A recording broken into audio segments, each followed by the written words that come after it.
जय श्री राम, वंदे मातरम। स्वागत है आप सबका। अभी तक मास्टर स्ट्रोक का प्रयोग ना हम लोग खाली मोदी जी के लिए करते थे। अब हमें ट्रम्प के लिए भी करना पड़ेगा। गुड और बैड ये आप डिसाइड कर लीजिए। वेनेजुएला में जो एंटर किए हैं जिस तरीके से, उससे पूरी दुनिया को एक नई इबारत में लेके आ गए। क्या करना है उनको? सिंपल इतना कि किसी भी देश की तरफ दृष्टि या कुदृष्टि डालेंगे और वो अपने आप पैनिक कर जाएगा। क्यों? शतरंज खेलना आप जानते हैं, आपने देखा होगा कि अगर राजा को आप मार देते हैं तो शतरंज का खेल खत्म हो जाता है। दूसरा एग्जाम्पल मैं रामायण से दूंगी। रावण के 10 सर थे, ठीक है। श्री राम एक काटते थे, दूसरा आ जाता था। तो इसकी प्रैक्टिकल इम्प्लीमेंटेशन हम यहाँ पर कर लेते हैं कि वेनेजुएला में मादुरो को ले गए तो डेल्सी रॉड्रिक आ गई। वन हेड गॉन अनदर कम। इससे क्या होता है?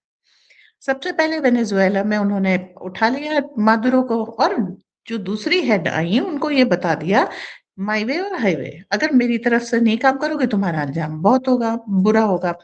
तो अब अगर मान लीजिए डेल्सी भी कहती हैं कि okay fine, I will not walk your way, तो तीसरा आएगा।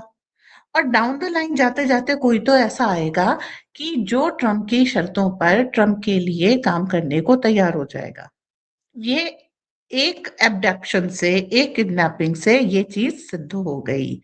अब दूसरी चीज क्या आती है? कौन सा पर्सन अपने राष्ट्रवाद को थोड़ा बैक सीट रखेगा, थोड़ा कॉम्प्रोमाइज करेगा? कॉम्प्रोमाइज क्यों करनी पड़ेगी? देखिए, अगर आप रहेंगे ही नहीं तो आपके राष्ट्र की रक्षा कौन करेगा? और अगर आप थोड़ा कॉम्प्रोमाइज करेंगे तो भले ये कहा जाए कि आपने कॉम्प्रोमाइज किया है, लेकिन दूसरी चीज क्या होती है कि आप एक लिमिट में कॉम्प्रोमाइज करेंगे, आप अपने देश के लिए कुछ शर्तें रखेंगे, कुछ मानेंगे, कुछ मनवाएंगे, एंड दोनों के लिए विन विन सिचुएशन होगी। सबको मालूम है ये ऑयल और ये जो मिनरल रिजर्व्स हैं, सोने चांदी, इन सब के लिए लड़ाई हो रही है। इसका प्योर बिजनेस एंगल है। तो हम भारतीयों के लिए सीखने वाली क्या बात हो जाती है? वो ये कि protect your businessman and weaponise your business. अपने जो व्यापारी हैं उनकी रक्षा कीजिए। जो ये कहा जाता है ना अडानी अंबानी, तो मतलब इनको हटा दो, नहीं। सारी चीजें व्यापार के लिए हो रही हैं, व्यापारिक रास्तों के लिए हो रही हैं। स्ट्रेटेजिक पॉइंट्स, वो व्यापार, पैसा, पावर और पैसा दो चीज में मैटर करता है। पावर आती है लीडरशिप से, पैसा आता है व्यापारियों से। व्यापारियों को हटा दोगे, गरीब हो जाओगे, दूसरों के लिए केक वॉक है। तो व्यापार और व्यापारी इस पे आ जाते हैं। अपने व्यापारियों की हमको रक्षा करना है, ट्रेड रूट को वेपनाइज करना है। अगर हम इसमें थोड़े से भी चूकेंगे तो सब कुछ खो देंगे। यही चीज अब डेल्सी रॉड्रिक्स को अमेरिका के साथ करनी है। अमेरिका को क्या करना है? जो उनके तेल के व्यापारी थे उनको वेनेजुएला में एंट्री दिलानी है कि आप जाइए वहां पर व्यापार कीजिए, क्योंकि तेल माफिया जो उनके यहाँ है वो प्रेसिडेंट बनाता है। अमेरिकन राजनीति पे उनका बहुत बड़ा कब्जा है। दूसरी फ्यूचरिस्टिक पे चलते हैं। फ्यूचर में क्या आने वाला है? इंसान कमजोर हो गया तो रोबोट्स का सहारा लेना, चिप्स का सहारा लेना, ड्रोन्स का सहारा लेना है, सैटेलाइट का सहारा लेना है। इसमें लगती हैं चिप्स जो बनती हैं रेयर अर्थ मटेरियल से, वो भी वेनेजुएला में काफी हद तक है। ओके। उसमें सोना चांदी, स्पेस वॉर शुरू हो गई है वहां पे, तो गोल्ड फॉइल्स लगते हैं। तो सोना चांदी ये सब चाहिए।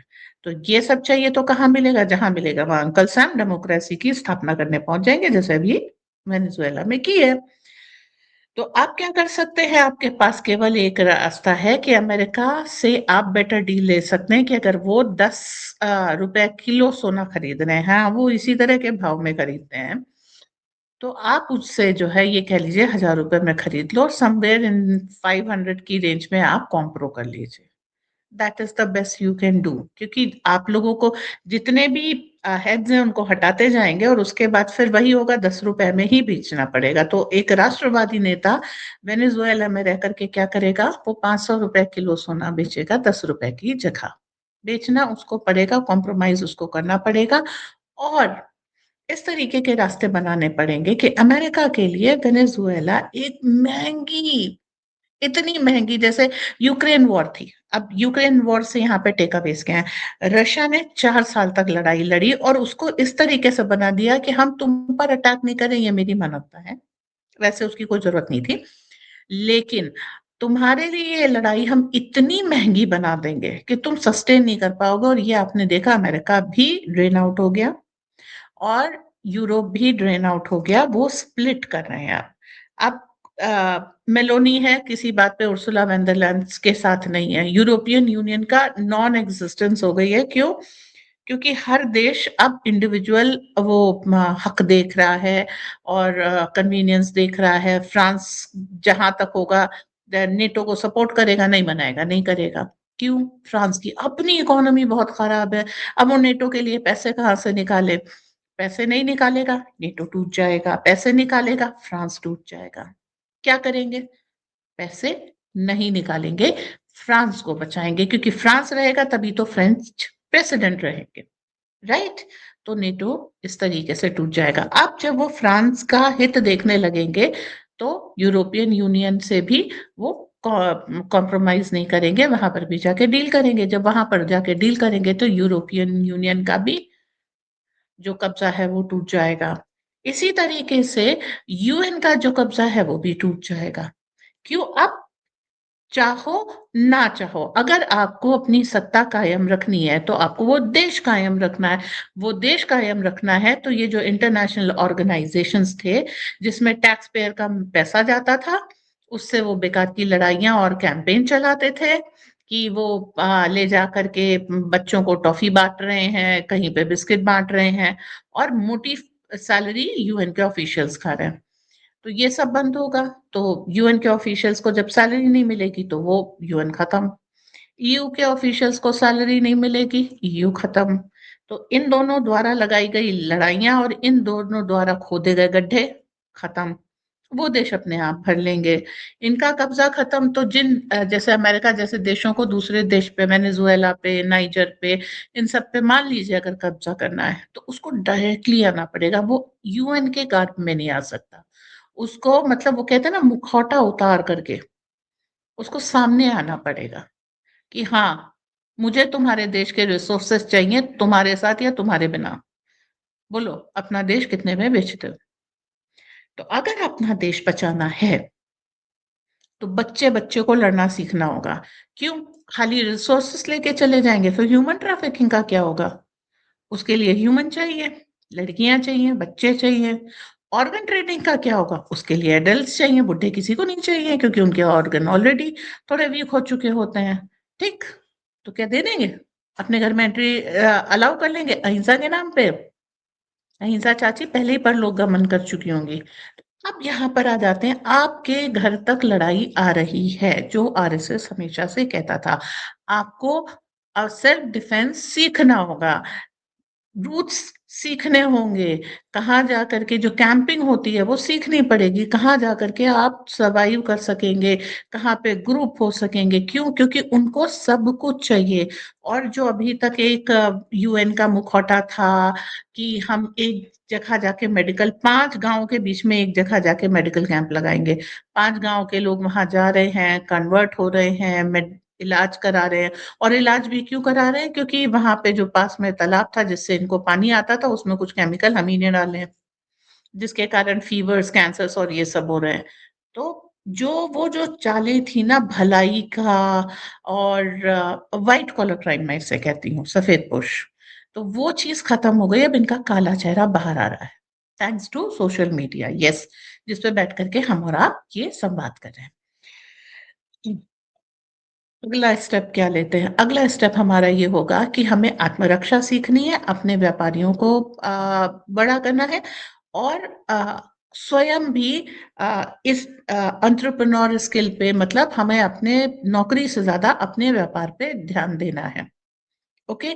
दूसरे पे निर्भरता कम से कम करनी है। आत्मनिर्भर भारत बहुत पहले मोदी जी ने इसीलिए शुरू कर दिया था। तो अब लैटिन अमेरिका, जिसे वो western part of the world कहते हैं, वो मनरो डॉक्ट्रिन मैंने पहले भी बताया। वेस्टर्न पार्ट ऑफ वर्ल्ड को अकेला छोड़ दो, मतलब अर्जेंटीना, चिली, ब्राजील, और ये वेनेजुएला, गयाना, इक्वाडोर, ये सब उनके हैं। और इसमें तेल भी है, इसमें मिनरल्स भी हैं, सब कुछ है। अब ब्राजील क्या है? वो एक नेटो, वो नॉन ब्रिक्स कंट्री है, सॉरी, वो एक ब्रिक्स कंट्री है। तो ब्राजील को बचाना आपका धर्म है। क्यों? वो उन 5 कैटेगरी में है। अच्छा, अमेरिका ने दूसरी चीज़ की, कोर 5 इस पे हम लोगों ने बात की थी, जिसमें Bharat, Russia, China, America, Japan, ये सारी कंट्रीज़ जो है जिसमें एक अमेरिका को छोड़ के बाकी तो एशियन है। तो अब आप क्या करेंगे? अब आप जो है स्टेप अप करिए। आपके पास अभी भी वॉर ऑन एशिया है, आप अपने लोगों को बचा सकते हैं क्योंकि सबसे ज़्यादा आपके पास इक्विपमेंट है। नेटो खत्म, यूएन खत्म, यूरोपियन यूनियन खत्म, तो वर्ल्ड ऑर्डर बदल गया। अब white skin is fighting the white skin. Reason केवल ग्रीड है। अमेरिका को 51st स्टेट के तौर पे कनाडा चाहिए ताकि उसे आर्कटिक का तेल मिल जाए और उतना ट्रेड रूट उनका एक्सक्लूसिव हो जाए। उसके बाद उन्हें डेनमार्क से ग्रीनलैंड चाहिए ताकि आर्कटिक पे प्रेजेंस बढ़ जाए, वो सारे मिनरल्स मिल जाए, तेल मिल जाए, लैंड रूट मिल जाए और ट्रेड रूट पे, रशिया के ट्रेड रूट पे वो नजर रख सकें, कब्जा कर सकें, इंग्लैंड को सप्रेस कर सकें, यूरोप को का नॉर्थ पोल पे एक्सेस कम कर सके। तो बहुत सारी चीजें वहां पर है। नॉर्डिक नेशंस पे फिर वो दबाव डालेगा और ज्यादा कि हमको ये चाहिए, भाई ये सारा जहां हमारा, राइट। तो वो क्या एक और गाना था ना, सारी दुनिया पर हुकूमत बस इतना सा ख्वाब है। वो चीज यहाँ पर अमेरिका लगा रहा है। अब इसमें यूएन कब अप्रासंगिक हुआ था?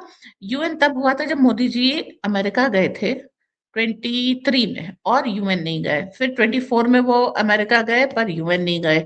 तो यूएन की अप्रासंगिकता सिर्फ भारत के वॉकआउट से हो गई। पहले भी बात होती थी कि भारत को जगह दे दो, भारत को जगह दे दो। यूएन ने मना कर दिया, हमने कहा हटाओ, हम लंबी लाइन खींच देंगे। ब्रिक्स और G20 लंबी लाइन खींच दी। यूएन अप्रासंगिक होता चला गया और अब तो जो है फंडिंग वगैरह भी बंद हो रही है, तो उसके कारण और ज्यादा अप्रासंगिक हो जाएगा। वैसे भी वो टूथलेस टाइगर था। 4 साल से वो यूरोप लड़ रहा है रशिया से। क्या कर लिया यूएन ने? Right. That is also a worthless existence of UN. It proves. तो अब सबसे क्या है, अमेरिका के पास पैसे पहले ही नहीं है, यूएन को पैसे देगा या अपने यहाँ रिवाइव करेगा? ट्रम्प नेशनलिस्टिक है, नॉन ये कह लीजिए नॉन पॉलिटिकल लीडर है, तो वो क्या करेंगे? अमेरिका रिवाइव करने की कोशिश करें। भाई इस समय जो उनका वेनेजुएला के ऊपर एंगल है, दो एंगल है। एक, पहले वहां के रिजर्व मिल जाएंगे तो मैं मागा उनका चल पड़ेगा, मिनरल मेरे पास है, चलो मैन्युफैक्चर करो। सेकेंडली, जो वर्ल्ड के सामने एक्सपोज हुआ है, वो क्या एक्सपोज हुआ है? वो ये कि अमेरिका की एक दादागिरी है। ओके।